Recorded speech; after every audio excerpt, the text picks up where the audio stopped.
Artista Oficial de Jalapa, de quien me permito leer una reseña. Vicente Espino Jara es licenciado en Derecho por la Universidad Veracruzana y cuenta con maestría en Administración Pública por el Instituto Politécnico Nacional. Realizó un diplomado del libro antiguo por la Universidad Nacional Autónoma de México y tiene cursos de especialización sobre descripción y análisis de la bibliografía antigua en las bibliotecas mexicanas de la Benemérita Universidad Autónoma de Puebla y la Universidad Nacional Autónoma de México. Además, es miembro de la Academia Mexicana de la Educación, presidente de la Asociación Mexicana de Bibliotecas e Instituciones con Fondos Antiguos y fundador de la agrupación Jalapa Antiguo AC. En su trayectoria se ha distinguido su labor como docente en el Colegio Preparatorio de Jalapa, en donde llegó a ser director, y destaca su trabajo como articulista en medios de prestigio de la capital veracruzana y como promotor en temas relacionados con la cultura, el patrimonio documental y los procesos históricos regionales. Con nosotros, Vicente Espino Jara.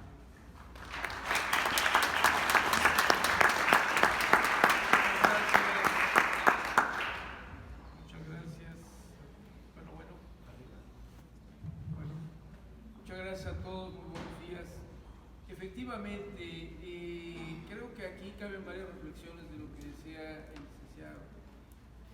La más importante, en la memoria histórica que hemos venido construyendo los mexicanos, tenemos referentes como el de José Joaquín de Herrera y muchos otros más que podemos traer a la memoria como él lo hizo acertadamente, a los que hemos dejado en el olvido.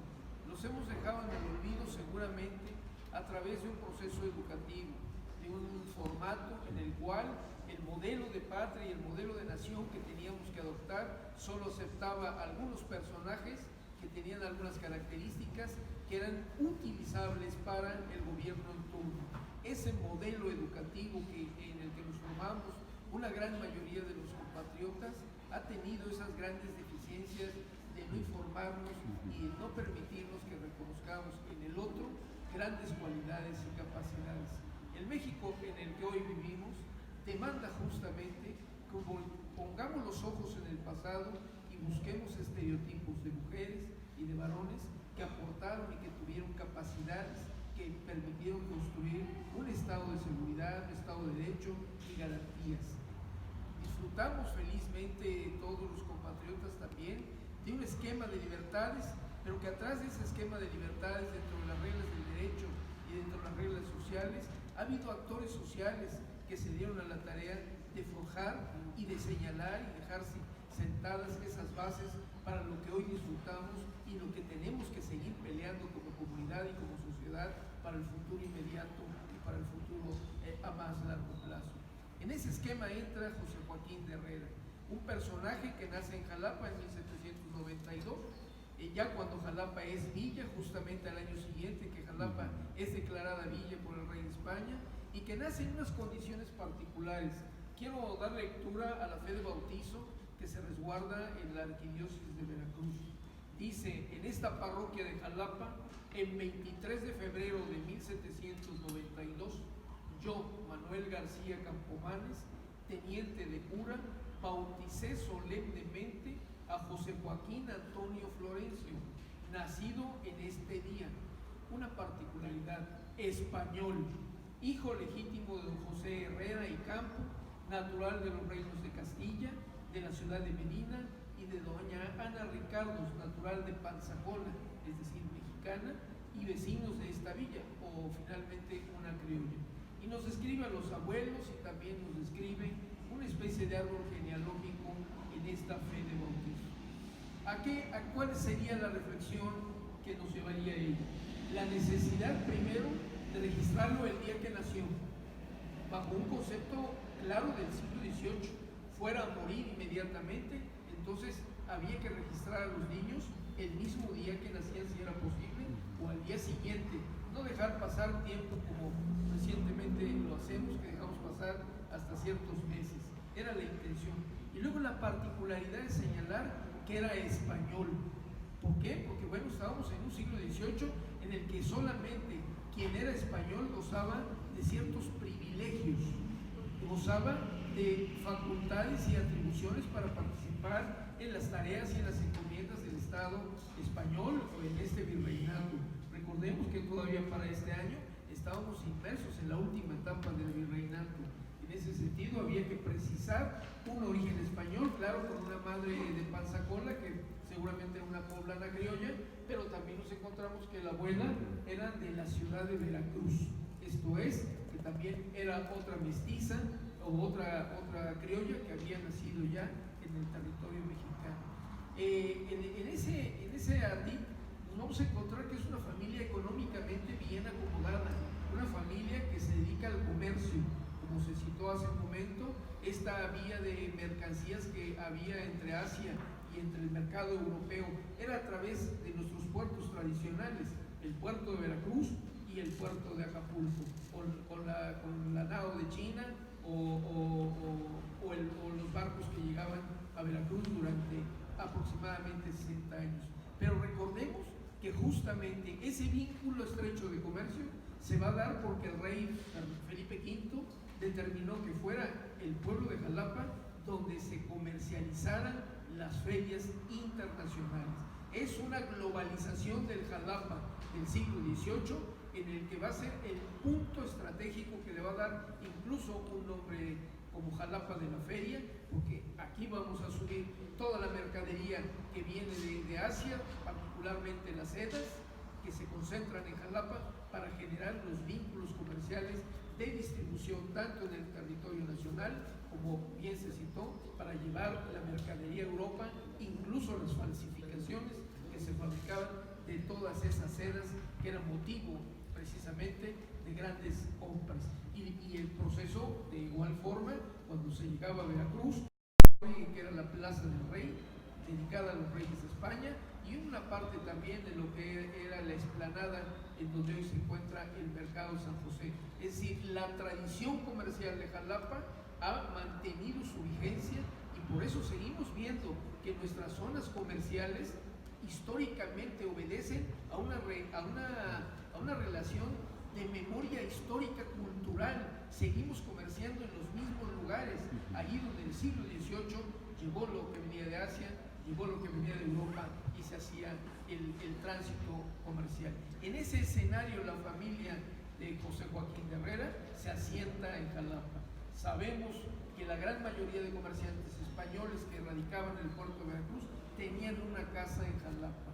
Lo mismo la pudieron haber tenido en Córdoba o en Orizaba, que era el otro camino para llegar a la capital del país. Pero Jalapa era el punto a 100 kilómetros más cercano, un clima benigno, humedad, vegetación, agua abundante, un clima bondadoso, no había insectos. Hay documentos que nos dicen que qué pensaría un jalapeño si le habláramos de un mosquito que no tiene ni idea de lo que es. Imagínense, estamos hablando de hace 200 años en los cuales todavía no llegaban ese tipo de insectos a la ciudad. Ese clima bondadoso motivó a que las familias españolas tuvieran aquí una casa de descanso. Por eso nace aquí Antonio López de Santa Anna, porque su papá, el notario, tiene una casa en Jalapa y la circunstancia cuando las señoras iban a término del embarazo, las trasladaban a Jalapa, donde el clima era benigno, más cómodo y mejores circunstancias. Entonces nace aquí Antonio López de Santa Anna, nace también Sebastián Lerdo de Tejada en la misma calle y seguramente, bueno, la familia Santana de José Joaquín de Herrera toma decisiones parecidas y se vincula estrechamente con el pueblo de Perote. Hay un vínculo muy estrecho porque justamente cuando el joven José Joaquín de Herrera tiene corta edad, bueno, al menos 17 años, dice el acta que se encuentra en la parroquia de San Miguel del pueblo de Perote. Confirmación sacramental llevada a cabo por el obispo Manuel González del Campillo, esta en una visita santa que hizo a la población de Perote el 9 y 10 de febrero de 1808, y dice, hay una partida, José Joaquín, hijo de José Herrera y doña Ana Ricardes y Berri, sus padrinos José Antonio Laozola y lo certifican el 11 de mayo de 1809. Es decir, hay entre ellos un estrecho vínculo seguramente comercial por la fortaleza que representaba Perote como punto de entrada a la costa veracruzana, la puerta para bajar ya al territorio de tierra semitropical y tropical en esta ruta de comercio.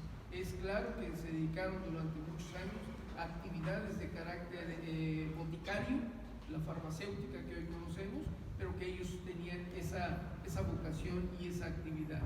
Mucho se ha dicho que cuando llegó el emperador Maximiliano a estas tierras en 1864, se hospedó en una de las casas de las familias que se encontraban en la calle real, en la calle principal de Jalapa. Una de esas casas era justamente la de la familia de don José Joaquín de Herrera, donde hoy encontramos la esquina de la calle de Lucio con la calle de Enríquez, y hay un banco de conocida marca internacional, y tenemos ahí el edificio Jalapa pegado a la iglesia catedral. Ahí todavía es posible recuperar algunas viejas imágenes de esa casa en donde estuvo habitando durante muchos años la familia y descendencia. Sabemos que murieron los hijos, sabemos que murió la esposa, pero también tenemos vetas familiares que lo vinculan incluso con algunos de los obispos de la región de la diócesis de Veracruz, que a partir de 1864 se crea como diócesis, y hoy, bueno, es una arquidiócesis, pero hay un obispo que está genéticamente emparentado.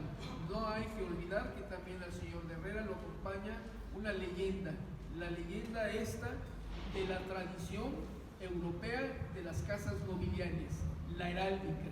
El nombre de Herrera estaba vinculado estrechamente a un marquesado español, europeo, vinculado con Génova en Italia, y que también heredan ellos justamente ese título de marqués que él se negó a usar en su vida republicana, en su vida política, desde luego en un estado donde ya se había prohibido el uso de títulos nobiliarios, pero que no le era ajeno y que también le daba un rango y una característica especial vinculada a estas regiones de condes y duques que tenía la región de Orizaba.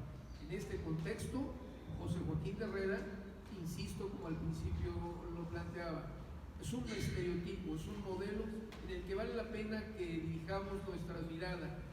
A él lo empiezan a documentar en 1867 el ingeniero Rivera Campas en su obra Las Revoluciones de Veracruz, en el cual va dando cuenta de sus participaciones, claro, como integrante del ejército realista, después con esta apertura que se da con el ejército trigarante, en el que se reincorpora nuevamente a las filas militares para defender el fuerte de Perote, y de ahí en adelante toda esa trayectoria política que es muy corta. Yo hacía una cuenta de los periodos y son de estos presidentes que duraron en el ejercicio real del poder solamente 3 años, 8 meses y 15 días, en un periodo largo de 9 años, es decir, en periodos de sustitución, de interinatos, y solo un periodo de 2 años, que fue el más largo en el que sirvió al país, entre el 2 de junio de 1848 y el 14 de enero de 1851.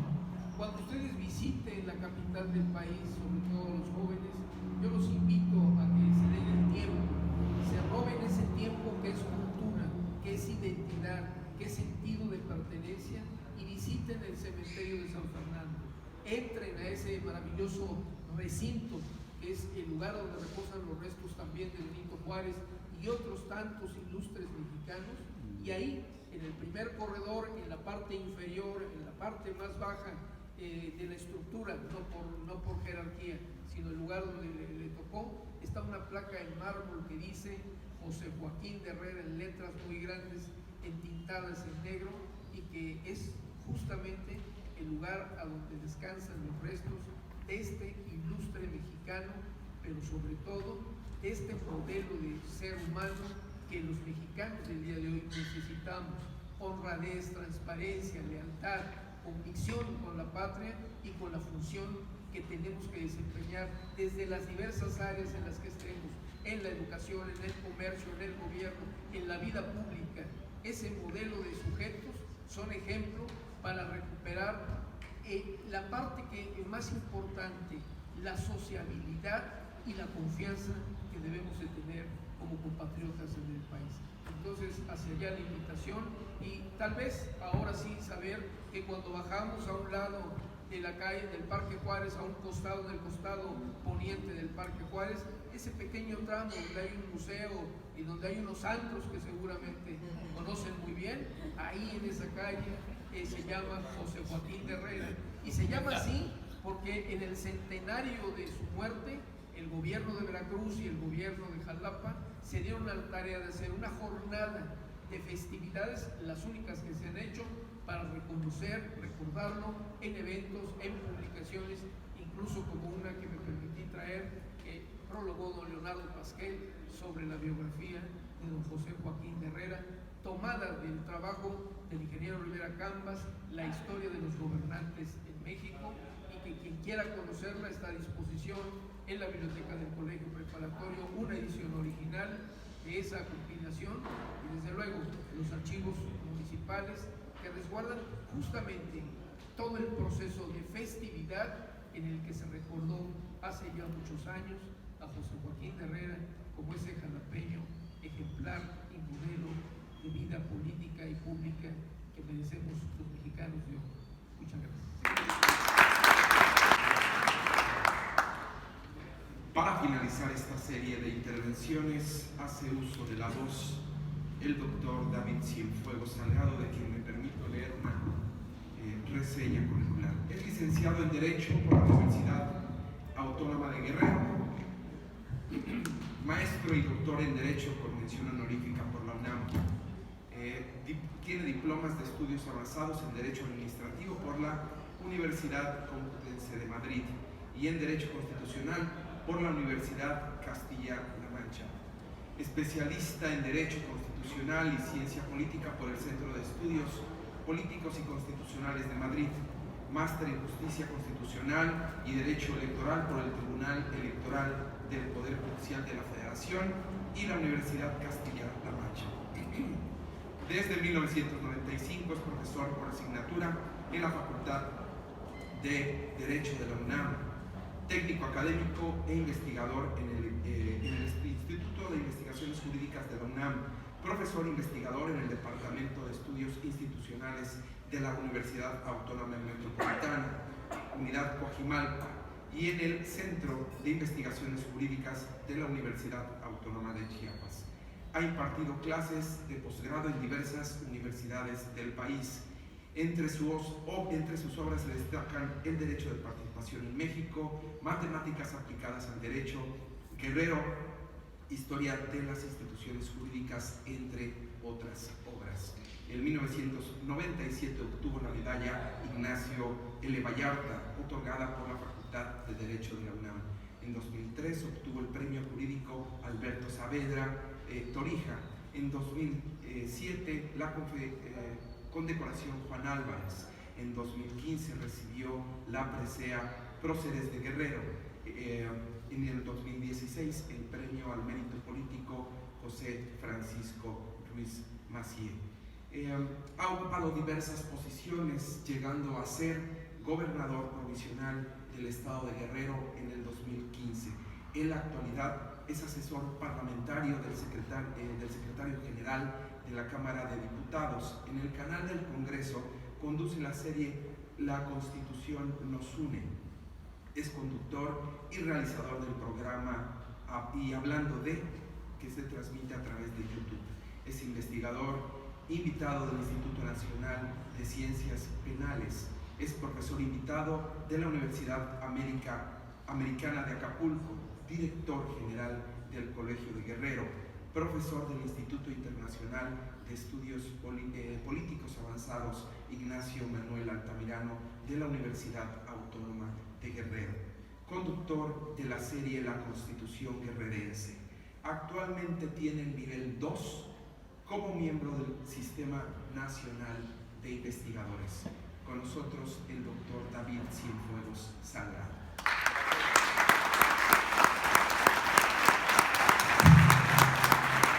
Gracias, muchas gracias. Me da muchísimo gusto estar aquí con ustedes. Debo aclarar que muchos de esos cargos ya son pasado. Ahorita únicamente soy profesor de la Universidad Autónoma de Guerrero en el Instituto Internacional de Estudios Políticos Avanzados y se acabó. Todo lo demás en este momento es pasado. Y muy buen pasado, por cierto. Y hablando de los buenos pasados, pues hay que hablar de los buenos hombres. Y me parece que dato tan importante nos ha dado el cronista.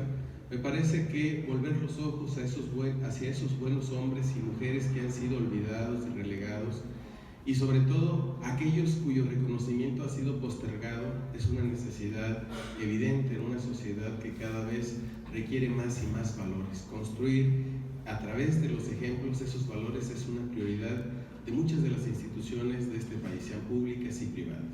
De ahí que agradezco, por supuesto, a Eugenio, el rector del Colegio de Veracruz, que de inmediato haya dicho, sí, vamos a hacer una mesa redonda. Yo decía originalmente que fuera un mano a mano entre el cronista de Jalapa, ahora no sabía el nombre en aquel tiempo, ahora sigue es Espinojara, y el probable cronista de Chilpancingo, Infante Padilla. Pero me dijo, no, mesa redonda, ¿cómo que mano a mano? ¿Qué es eso? Y bueno, que estaba contagiado quizá por otras influencias.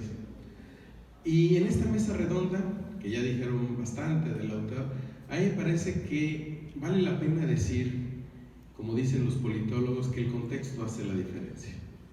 Dos hombres, aquí se han mencionado, Santa Anna y Herrera, que nacen en el mismo lugar, que son casi contemporáneos, pero que sus trayectorias públicas distan, ¿sí?, un abismo, nos muestra la importancia de los valores, nos muestra la importancia de los principios. Y creo que eso es lo que vale la pena rescatar en esta mañana tarde ya, los valores y los principios. Y en ese contexto en el que ellos viven, que es una vida corta, considerando los tiempos de hoy, entre 1792 y 1854, hay que hacernos cargo que tenían en sus manos la construcción de un país. Es una generación que ancla sus orígenes en la Nueva España, en el virreinato, pero que le toca construir, en el caso particular de Herrera, le toca construir durante poco más de 30 años lo que va a ser esta nación. Y deja bases muy firmes, bases muy interesantes.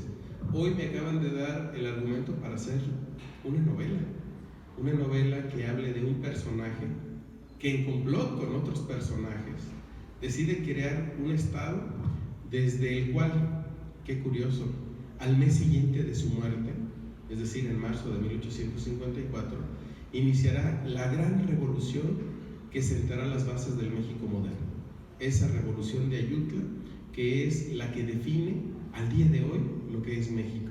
¿A través de qué? A través de una serie de ordenamientos, porque lo curioso es que se nos olvida que el primer ordenamiento que define a nuestro país en ese contexto liberal no es la Constitución, son las primigenias o protoleyes de reforma que conocemos como la Ley Juárez de noviembre del 55 y después la Ley Iglesias de diciembre del 55 también, que anteceden a todas las leyes de reforma que se van a dictar más que nada aquí en Veracruz y que van a dar en su momento origen y ser pretexto de aquella famosa guerra de los 3 años o guerra de reforma. Y entonces el antecedente buscamos de ese momento tan importante en el país lo vamos a encontrar en la labor que van a tener personajes como José Joaquín de Herrera, un personaje que en su vida pública llama mucho la atención porque más allá del anecdotario, y yo debo decir que esto del presidente sin mancha no es una cosa mía, encontré en esta biografía que es de Alberto Trueba, desde el principio decide ponerle como título Presidente sin mancha y está escrito en los años 50 y seguramente está pensando en el México del siglo XX que está viendo, al que está asistiendo y donde se da cuenta que ser presidente ya en ese momento implica hacerse rico, implica obtener muchos títulos, implica obtener propiedades, bienes, dinero, etc. Entonces dice, en el análisis que realiza, dice, estamos en un caso excepcional en la historia de este país, un hombre que accede varias veces a la presidencia de la República y en todas sale casi más pobre de como entró, porque al final del día entiende él lo que se está haciendo, lo que se está proponiendo y va a ser parte de esos paradigmas que tienen los liberales.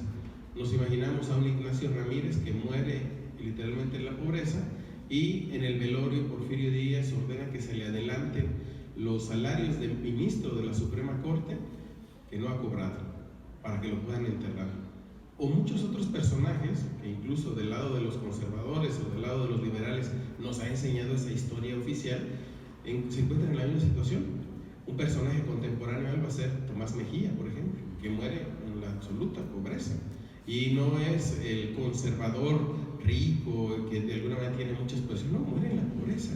Entonces hagámonos cargo de que el siglo XIX, en el cual se está desarrollando la historia de este hombre que llega a ser presidente de la República, es totalmente distinto a lo que estamos viviendo. Y que es cierto lo que dice el profesor Espinojara, muchas veces esta parte de la historia la aprendemos, la memorizamos sin cuestionarla, y nos quedamos con la idea de que hay una pugna entre liberales y conservadores, entre centralistas y federalistas, y que cada uno de ellos es exactamente la antípoda del otro, y que unos, en un reduccionismo absurdo, unos son los buenos y otros son los malos, sin darnos cuenta que al final del día lo que estos hombres tenían en sus manos era la elaboración de una nación que no existía, y que sus proyectos eran los que trataban de imponer, en ocasiones a través solo de normas, en ocasiones a través de la sangre y fuego, dirían en su momento. ¿Qué es lo que hace que un siglo y medio después estemos nuevamente preguntándonos por la historia? Darnos cuenta que al final del día la historia nos puede servir para entender todo lo que el día de hoy está ocurriendo en nuestro país, que vamos a llamarle la historia, y las situaciones que trae la historia se están repitiendo. Cuando mencionaba hace un momento Ricardo el periodo donde vive Herrera, pues me parece que es un periodo similar al actual, que guardadas las distancias, porque ningún momento es igual a otro, guardadas las distancias estamos repitiendo mucho de la historia que no aprendimos. Esos procesos que debieron haber quedado muy claros en el imaginario, especialmente político, y que no fueron lo suficientemente claros, o nuestros políticos no los estudiaron para tomar aprendizajes que hoy nos sirven, que nos pueden servir. Cuando revisamos una de las figuras centrales de este proceso, que puede ser por ejemplo Juárez, nos preguntamos de dónde viene. Viene de provincia. ¿De dónde viene Díaz? Viene de provincia. Bueno, no nos damos cuenta que la idea de un centralismo se hace a un lado simplemente cuando vemos de dónde son todos los personajes. Todos los personajes llegan al centro. ¿De dónde? De las provincias, es decir, de lo que ahora son los estados de la República. Y todos los personajes contribuyen a un debate nacional sumamente importante. Por eso, volver los ojos hacia las clases, las élites de las provincias, de los estados en el siglo XIX, resulta sumamente importante para entender cómo se construyó este país y lo que querían estos personajes. Porque al final, cuando tenemos ya más o menos claro lo que pasó en este país en el siglo XIX, entendemos que somos herederos de esos valores, de ese pensamiento liberal, y también, hay que decirlo, de esos principios que animaron la construcción del Estado mexicano como lo tenemos hoy, con todos estos errores y fallas, pero también con todas estas virtudes y logros. Herrera, más allá del militar, que efectivamente es un militar desde muy joven, decide ingresar a la carrera de las armas en 1809, va a tener también un periplo muy interesante, porque no es el clásico militar que se mantiene firme en esas convicciones durante el movimiento, vamos a llamar, insurgente, y que poco antes de que se logre, se pacte la independencia, él se retira, y se retira efectivamente a provincia, regresa a provincia, y después lo vamos a encontrar en una vida política sumamente activa, que nos obliga a preguntarnos las razones y los vínculos que se van a establecer en ese momento entre quienes son liberales. Lo vamos a encontrar posteriormente a la independencia como un constituyente, lo vamos a encontrar después como funcionario de la naciente federación, y después va a ser gobernador del Distrito Federal en 1833, casualmente cuando va a arribar Gómez Farías, cuando se van a dar las grandes reformas de Gómez Farías. Y ojo, casi siempre nos imaginamos a los liberales como personas con una visión progresista, pero hay que tener mucho cuidado, porque hablar de liberalismo y enfrentarlo al conservadurismo, o hablar del federalismo y enfrentarlo al centralismo así de manera buenos malos, trae muchos problemas. Había liberales como Mora, por ejemplo, que pensaba que para que este país progresara había que tomar a todos los indios y mandarlos a la península yucateca, es decir, era la única manera de que el país progresara, eliminando a los indios. Pero lo dijo liberal, no, lo dijo el primer liberal del que tenemos ahora sí conocimiento. Empieza a discutir la forma en que se va a desarrollar este país. Las cartillas de la época, cartillas políticas, nos muestran cómo ese pensamiento, pues, al final del día es compartido por liberales y los que después van a ser llamados conservadores. ¿Por qué? Porque la visión del liberalismo inicial es una visión política para construir una nación que quiere seguir ejemplos siempre externos. Y me parece que esa es una parte de lo que nos hace falta, preguntarnos dónde quedan las posiciones que tienen estos personajes dentro de un liberalismo que poco a poco se va haciendo individualista, pero que con un José Joaquín de Herrera, pongo el ejemplo, es eminentemente social. Es un hombre que no dice vamos hacia el progreso, lo cual implica que yo me enriquezca, sino vamos hacia el progreso con una visión de servicio. Si alguien podría construir una visión del servicio público en este país, tendría inmediatamente que buscar la figura de un José Joaquín de Herrera, que de manera desinteresada y a veces hasta obligada llega a ocupar cargos de gobierno. El periodo más largo que va a ocupar el gobierno, que inicia el 2 de junio de 1848, es un periodo sui generis. Él está enfermo, el Congreso lo designa presidente el 30 de mayo, él renuncia, se excusa, dice no puedo porque estoy enfermo, y entonces el Congreso tiene que sacar un decreto diciendo el 1 de junio se tiene que presentar a tomar posesión. O sea, imagínense cuántos políticos mexicanos que los nombraron presidente y decir no puedo, no quiero, estoy enfermo. No, bueno, van con muletas, llévenme en camilla, pero llévenme a tomar posesión. No, bueno, este personaje dice no, y al final no le queda más que hacerse cargo de un país que está en quiebra. Acaba de perder una guerra y en indemnización le acaban de dar 10 millones de pesos para un país que está al borde del colapso, que en todos los caminos hay asaltantes, que en todas partes los gobiernos son débiles, donde no hay educación, donde no hay hospitales para una población que cada vez está más enferma, que tiene muchos heridos, que tiene un ejército que se está desgastando. Y él llega con una visión, imagínense, que trae desde sus primeros antecedentes, vamos a llamarle gubernativos, en el Distrito Federal, cuando dice, oye, todos los gobiernos, lo que les sobran son empleados. Hay muchos empleados que no están haciendo nada, y empleado que no hace nada, aviador diríamos hoy, ¿verdad? Es una carga ¿para quién?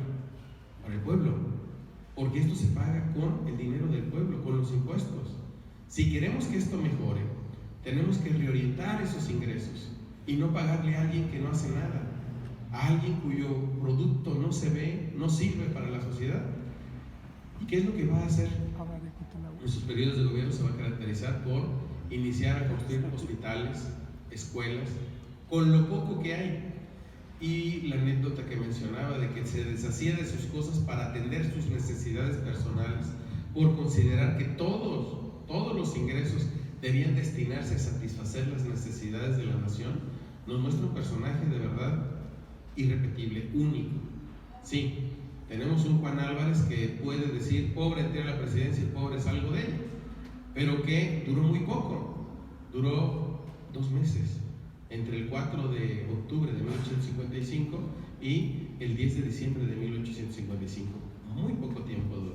Hizo muchas cosas, como bien lo dijo Ricardo, entre ellas convocar al Congreso Constituyente por decreto del 17 de octubre o expedir la Ley Juárez el 22 de noviembre de 1855. Pero los 2 años que va a estar de junio de 1848 hasta febrero de 1851, Herrera, es un periodo importantísimo quiero que se imaginen un país que acaba de terminar una guerra donde le fue muy mal, un país dividido por las reyertas políticas, un país que literalmente dependía para pagar ahora sí que sus gastos, dependía de la deuda pública y de la deuda externa, y que su comercio estaba literalmente agotado, dependía de los impuestos que se establecían en las aduanas de entrada al país, y que de repente con la guerra literalmente son cerrados y por tanto no hay flujo de recursos para el gobierno, y después esos flujos tienden a disminuir por el gasto que representan. Estados Unidos se supone que gastó alrededor de 120 millones de dólares para pagar la intervención entre 1846 y 1848, y a cambio entrega los 10 millones de pesos por todos los territorios de más de la mitad del territorio nacional, todos los territorios del norte. Entonces fue, pues ahora sí que algo que le salió barato, y a México le salió muy caro, porque la mayoría de nosotros, yo lo platicaba en alguna parte, no sé dónde, así en un diplomado en Derechos Humanos, siempre nos dolemos de la pérdida del territorio nacional. ¿Y alguna vez nos hemos preguntado a todos los mexicanos que se quedaron de qué lado? ¿Sabemos lo que les pasó? Porque, ¿qué creen? El que es presidente tiene que lidiar con los problemas, porque si bien toma posesión en mayo y ya se firmó el Tratado de Paz, Amistad y Límites con Estados Unidos, conocido como Tratado de Guadalupe Hidalgo en febrero, lo cierto es que va a entrar en vigor exactamente cuando él inicia su periodo presidencial, 30 de mayo de 1848, aunque él entra hasta el 2 de junio. Tiene que lidiar con toda esa problemática, y es una problemática agobiante. Quiero que se imaginen el trauma que tiene toda esa generación de haber recibido un país inmenso y que de la noche a la mañana pierden la mitad, como generación. Lo que me dejaron mis padres, mis mayores, los que me heredaron esto, se deben sentir por lo menos traicionados por lo que acaba de pasar. El ánimo nacional está por los suelos, la economía nacional está por los suelos, y este hombre llega forzado a ser presidente de la República Mexicana. Ese es el contexto que me interesa que destaque, lo anímico, la parte de cómo un hombre sin muchos recursos se va a mantener el poder, va a tratar de impulsar el progreso del país, va a ceder mucho, pero además, si le hacemos caso a esa teoría del complot, decide crear el estado de Guerrero, entre otras cosas para mermar el poder de un Estado de México que seguía siendo muy poderoso y que al final del día va a salir con una visión, con un reconocimiento por parte de sus contemporáneos, sin mancha, así sale, sin ninguna mancha de la presidencia de la República. Trueba, en la biografía, narra que para 1854, para febrero de 1854, otra vez Santana está instalado en el poder por última vez, y con el boato que caracterizaba sus últimos mandatos, lo que hace es fiesta tras fiesta, y narra la fiesta que hace el conde de la Cortina precisamente para honrar al caudillo, al héroe de Zempoala, y narra que a poca distancia del Palacio Nacional está agonizando un hombre con lo básico, en la pobreza, y de una manera muy romántica dice que el pensamiento que tiene José Joaquín de Herrera es pobre de México porque está otra vez en las peores manos. José Joaquín de Herrera no alcanzó a ver el inicio de la revolución de Ayutla, un mes después, pero la liga con los liberales a mí me parece sumamente importante, porque si empezamos a rascar, nos vamos a encontrar con que desde 1833 los vínculos con ese sector liberal se habían fortalecido, y que él tenía muy claro que su proyecto de nación pasaba por un proyecto de nación donde el liberalismo debía tener un contenido social. No en balde, lo que les digo, hace durante su mandato: construir escuelas, construir hospitales, tratar de mejorar las condiciones del ejército, disminuyéndolo, es decir, no debemos tener un ejército tan numeroso, máxime después de una guerra que ha sido, en el caso de la de 1846-48 con los estadounidenses, que ha sido tan desastrosa. pero nos muestra otra característica de ese hombre con una visión, un proyecto definido. Nos muestra también un hombre íntegro. Decía el maestro Espinojara que vamos a encontrar a Herrera retratado por primera vez por Rivera Cambas.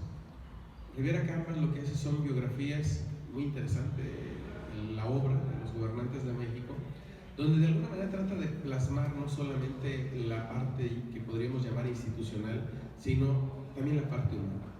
Pero me parece que hay documentos que en el siglo XX se van a hacer públicos, que son todos los informes, toda la correspondencia diplomática que tienen quienes vienen de Estados Unidos a tratar desde muy temprano, después de 1840, la llamada cuestión de Texas. Y son los documentos donde los comisionados, los enviados, eran comisionados porque en algún momento México suspendió relaciones diplomáticas con Estados Unidos. Los comisionados informaban sobre quién estaba en el poder y las características que tiene. Ustedes saben que en los modelos jurídico y político de Estados Unidos, el ánimo, la personalidad de cada uno de los personajes públicos es fundamental. Un buen despacho en Estados Unidos lo primero que hace es ver cuál es el jurado que te va a tocar para conocer la personalidad y saber qué estrategia de defensa vas a seguir.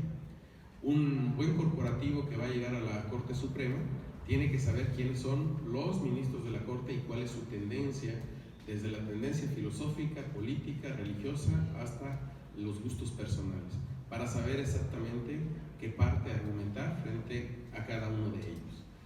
En el caso de los presidentes pasa lo mismo. Hay estudios que muestran el perfil que tiene cada presidente y por tanto permiten saber si es proclive o no a determinado proyecto o si va a reaccionar de determinada manera ante determinadas circunstancias. Lo que hacen personajes como William Barrow, como John Slidell o como el señor Tris, que es el último comisionado en la cuestión de Texas, es describir a un José Joaquín de Herrera que por encima de todo es un hombre íntegro y honesto. Todos traen la consigna de arreglar a como dé lugar la cuestión de Texas. Y Herrera, esto es bien curioso, Herrera es proclive a que la República de Texas se pierda. Es necesario perderla, porque además Texas ya se había ido para el 44. Texas ya no estaba aquí. Nosotros pensamos que, como no lo habíamos formalizado, Texas estaba todavía dependiendo de México, pero desde el 36 Texas era un país independiente. Pero a Herrera le va a tocar en el primer periodo, en un periodo muy breve, ver cómo la República de Texas se anexiona a los Estados Unidos. Y estamos hablando del origen de lo que va a ser la intervención estadounidense. Quizá si hubiera habido esa permeabilidad en el ámbito político de lo que Herrera quería, es decir, Texas ya no nos pertenece y que se vaya, nos hubiéramos ahorrado muchos problemas. Pero había un personaje que al final del día, entre los dimes y diretes de la historia, todavía nos queda por descubrir. Si no, Santana al final del día hizo por ahí un trato que permitió simular lo que va a ser la intervención estadounidense. Si no, desde el principio ya estaba vendido Texas, porque con José Joaquín de Herrera vamos a encontrar un periodo bastante interesante. Como bien se dice, José Joaquín de Herrera termina como jefe militar de la Ciudad de México. Y la mayoría de informes nos dice que prácticamente la defensa de la Ciudad de México es una simulación. Y nos lo dicen personajes que están muy cerca de José Joaquín de Herrera.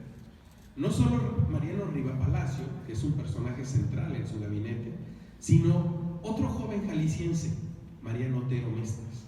Mariano Otero, que también forma parte de su gabinete y que es uno de los que recomiendan que no se firme el Tratado de Guadalupe Hidalgo, que con la guerra de guerrillas es suficiente para hacer retirar al ejército estadounidense. Y la lógica, no dice que estaban equivocados, había muchos mexicanos que estaban exactamente en la misma tesitura. No hay que ceder, hay que seguir. Con la guerra de guerrillas derrotamos a estas columnas militares que son muy pequeñas. ¿Por qué se tuvo que firmar a fuerza ese tratado? Pues porque quizá ya estaba definido desde mucho tiempo antes con un personaje también jalapeño, que había sido tratado por los estadounidenses de cierta manera y que con el paso del tiempo nos sirve para explicar cómo una intervención sumamente pequeña en términos militares terminó por llegar a la Ciudad de México, donde con todas las capacidades bélicas o militares que tenían los mexicanos en ese momento, pudieron haber sido derrotados. Pero la historia muestra ahí, y son, insisto, los dimes y diretes de la historia. Vamos a encontrar a un Bravo que no actuó de manera eficaz, a un Juan Álvarez que no actuó de manera eficaz, y finalmente un Anaya u otras tropas que no estaban abastecidos para poder hacer frente a algo que pudo haber sido una batalla decisiva para evitar ese tratado de Guadalupe Hidalgo. Si leemos todo lo que pasa en ese contexto, si vemos los intercambios entre estos personajes, nos damos cuenta que estamos ante una etapa fundamental para entender lo que va a ser el México del siglo XIX y, por tanto, el momento de la conformación de este país. Volver los ojos, insisto, a personajes como José Joaquín de Herrera para entender lo que pasó en su periodo de gobierno, un periodo de gobierno, pues diríamos a la distancia, con lo poco que tuvo, sumamente efectivo, nos obliga a pensar por qué los gobiernos que siguieron, otra vez liberales, estos a veces liberales radicales, no fueron capaces de lograr lo que este hombre logró en tan breve tiempo, de lo que pudo haber construido si hubiera construido una nación, de consolidar una nación. Me parece que esa es la parte que vale la pena recordar en personajes de esta talla y que en esta mañana, pues, de manera magnífica nos han delineado tanto Ricardo Infante como el maestro Espino Jara. Yo les agradezco su atención y, al igual que ellos, estoy seguro que quedo a sus órdenes para cualquier pregunta o comentario. Gracias.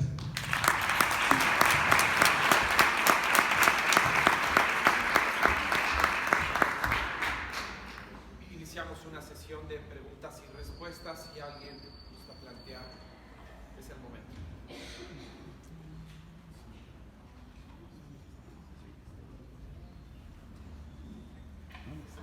Pues bien, el Colegio de Veracruz desea... Tengo una pregunta para el doctor Cienfuegos, por favor. Fernando. No te molestes. Para que oigan todos. Gracias. Una pregunta para el doctor Cienfuegos. Dice que la historia enseña, y si la historia nos enseña, doctor Cienfuegos, entonces ¿cómo podemos explicar que de un presidente sin mancha pasamos a presidentes con manchas? Con manchas. Sí, se oye. Y mil No, prefería que manchados. se oía mejor. Se oye una voz más varonil. No, volvemos al tema, los principios y los valores. Y fíjense que como guerrerense, como admirador de personajes que vienen del ámbito, lo mencionábamos la semana pasada en la presentación del documental, que vienen de ámbitos de pertenencia a castas, es más fácil extraer una visión de un liberalismo mexicano decimonónico de carácter social. ¿Qué es lo que se mencionó? ¿Qué es lo que decía Ricardo? Hay personajes que tienen todo por ganar y nada que perder, mientras que hay otros personajes que todo lo tienen, así que la lucha por determinados ideales no es más que una aventura. En el caso particular, en el siglo XIX pasó algo muy interesante con los hombres que iban al sur. Venían de ciudades, villas, con estructuras jerárquicas, con estructuras de poder muy claras, muy delimitadas, pero llegaban al sur y se encontraban con un espacio donde no había nada de eso. Era la libertad absoluta, era realmente la visión de la igualdad llevada a la práctica. En el Bajío, quizá Morelos no encontró un lugar donde se podían hablar de tú a tú, como en Guerrero, como lo que era la provincia o la costa de la provincia de México. ¿Por qué razón? Porque allá las estructuras no estaban funcionando de la misma manera. Y eso permitió, y yo creo que es una de las grandes especulaciones de la historia nacional y de la historiografía mexicana, permitió que personajes como Morelos, que llegaban con una visión al sur, la cambiaran y dijeran, pues este modelo funciona mucho mejor. Y a mí me parece que la permanencia o el tiempo que estuvo Herrera en el sur de México, en aquella región, le permitió también cambiar eso y trocar esa visión del liberalismo, muy presente ya a inicios del siglo XIX, en una visión de liberalismo social. Siempre decimos, es que los liberales mexicanos, es como ahora hablar de la izquierda mexicana. ¿Qué es eso?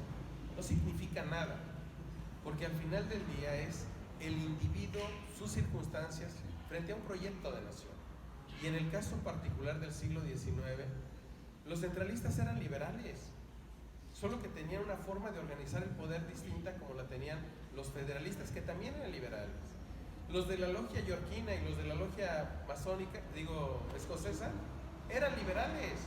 ¿Alguien me puede decir que no eran liberales los que estaban en la logia escocesa? Por supuesto que eran liberales, con un proyecto de nación diferente. Por eso es más importante hablar de un liberalismo de naturaleza social, donde el interés general se sitúa por encima del interés personal y hace que personajes como José Joaquín de Herrera, por poner el caso más cercano, al final del día vean este servicio público como una oportunidad de servir realmente.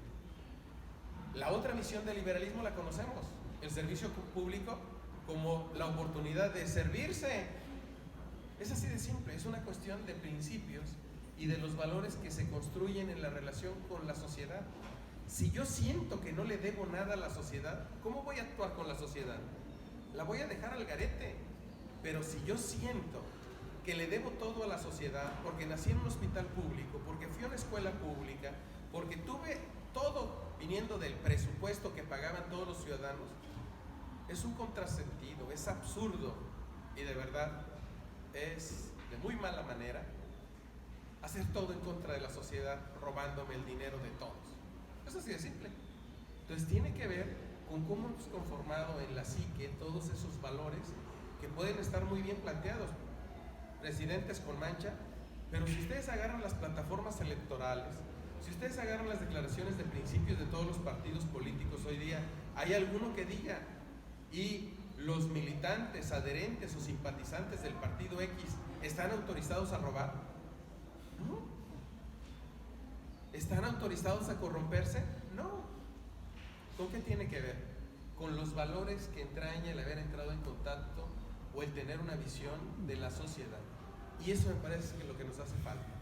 A los académicos nos hace falta un poco salir y platicar con la gente y darnos cuenta que su visión a veces no se parece a la visión de la historia por una razón muy simple, porque para la gente hay valores que están por encima de lo que dice la historia.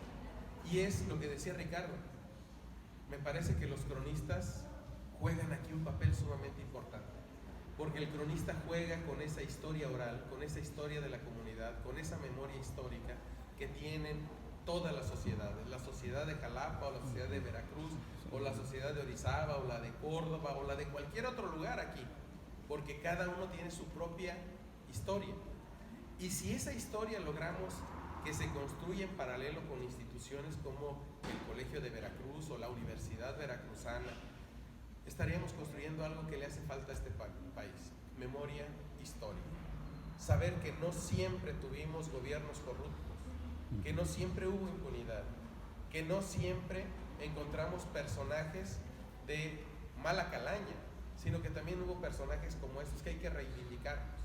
En la medida en que nos olvidamos de reivindicar a quienes tuvieron este tipo de valores, a quienes fueron fieles a principios y al final del día a quienes llevaron a la práctica sus ideales sociales, en esa medida recuperaremos otra vez la participación ciudadana, volveremos a involucrar a los jóvenes en lo que es más importante, la vida en comunidad, que es la que hay que cuidar, porque es la vida donde se desarrolla la personalidad de cada uno de nosotros, donde tenemos las oportunidades de educarnos, de crecer más o menos bien de la cabeza, es decir, desarrollar nuestra personalidad de manera adecuada y en el mejor de los casos, estos jóvenes un día formar una familia y ser otra vez padres. ¿Y eso qué implica?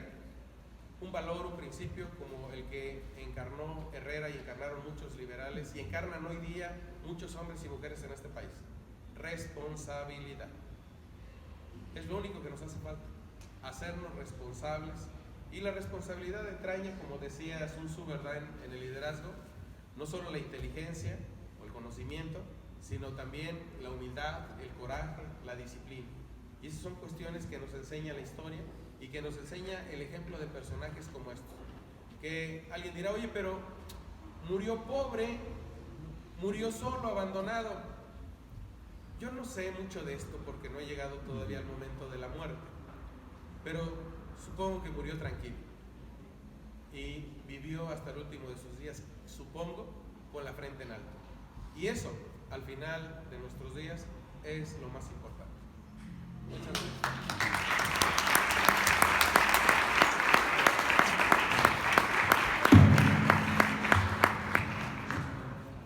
Quiero agradecer a todos su presencia, su tiempo. Me parece que hoy hemos aprendido, los veracruzanos, un poco más de nuestra memoria, nuestra historia. Quiero agradecer en particular al maestro Ricardo Infante Padilla por haber estado con nosotros, compartir esta mañana y haber impartido su charla, su cátedra sobre vida y obra de José Joaquín de Herrera, el presidente sin mancha. Pero antes de entregárselo, quiero decirles que aprovechen a todos ustedes. Hoy en la tarde, a las 5 de la tarde, hay una exposición gráfica de la obra plástica del maestro, y mañana a las 9 de la mañana, para quienes deseen aprovechar un poco más su estancia, tendremos esta charla sobre la ruta comercial de varios siglos entre Europa y Oriente, que pasaba por Veracruz, por Jalapa y por Acapulco. Así que, doctor, muchísimas gracias por estar con nosotros.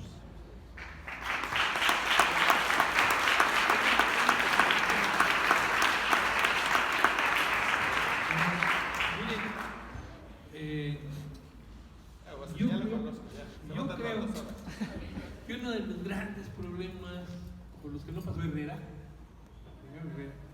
y por los que no pasó Juárez en su primer periodo y no pasó Álvarez en su periodo, es que nunca lograron afianzar el poder.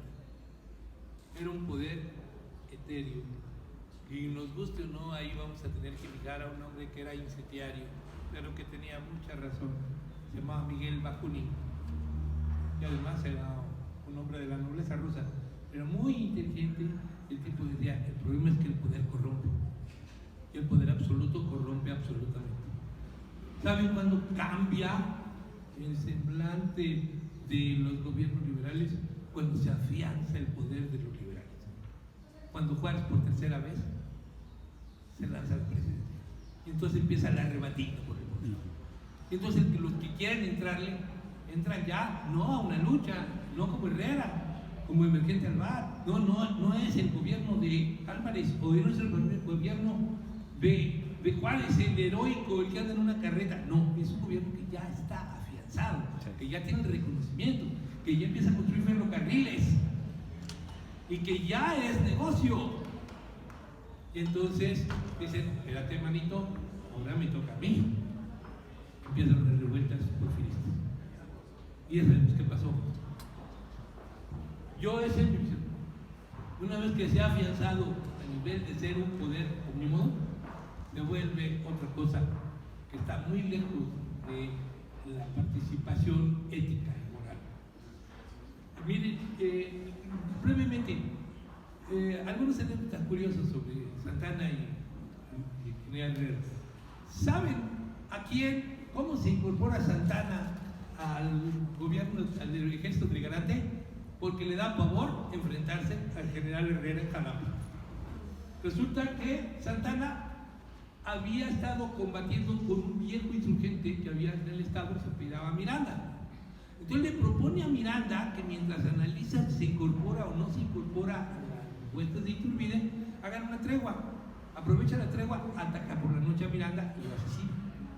Entonces, Herrera viene con las tropas de Perote, que le han pedido que los encabece, y entonces Santana ahora sí se va a enfrentar a un verdadero militar, con tropas perfectamente pertrechadas, con un cuerpo de caballería muy poderoso.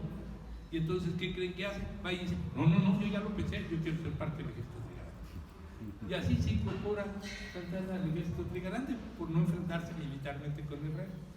Después, la guerra del 46-48 parte de una falsa premisa promovida por Santana. El mejor ejército del mundo es el ejército español. Nosotros derrotamos al ejército español en Tamaulipas, a los gringos nos los comemos vivos. Pues no sabía que era mentira. El ejército español lo había derrotado, no Santana, bien literal, lo había derrotado el cólera y las fiebres que habían pescado. El ejército español no cayó en una batalla, casi cayó en una epidemia terrible donde miles de soldados estaban muriendo porque no tenían medicamentos y deciden parar la intervención de Barradas. Y hay cosas que son muy importantes.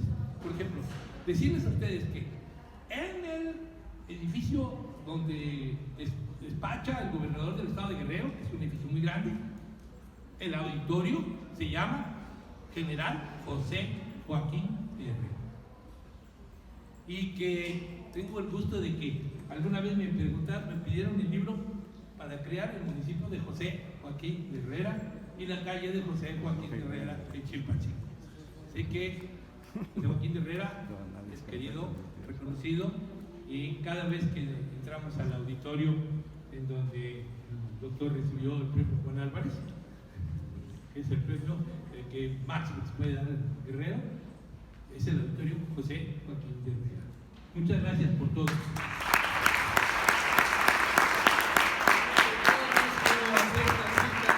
Hablando de los vínculos de Guerrero con Veracruz y con Jalapa. En 1825 nosotros tuvimos un decreto que está resguardado que dice: se nombra gobernador del estado a Vicente Guerrero. Lo firma el vicegobernador del estado, general Antonio López de Santana. Y era su compadre. Además era su compadre. Muchas gracias, señor. Que nos fue una muestra de orgullo del conocimiento de los jalapeños de nuestra historia, y muchas gracias por su estancia y queremos tenerlo en nuestro programa. Gracias, maestro.